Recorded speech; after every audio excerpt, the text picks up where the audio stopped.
ఏ తెల్లని పాలధారలల్ల పల్లె తెల్లారుతుంటదిరా. గుళ్ళోని గంటలు కాడెట్ల మెడలోన జంటగా మోగుతూ ఉంటాయిరా.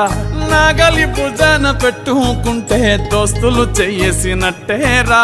కొట్టు గోదా పక్కన ఉంటే కొండంత బలగం ఉన్నట్టురా. చల్లగాలి మోసుకొచ్చెరా సేను శిలకల ముచ్చట్లు. దారి పొడుగు చెట్ల కొమ్మలా రాలుతున్న పూల సప్పట్లు. గట్టి మోపులు కాల్వ కట్టులు చెమట సుక్కల్లో తడిసిన ఈ మట్టి గంధాల పల్లెటూరు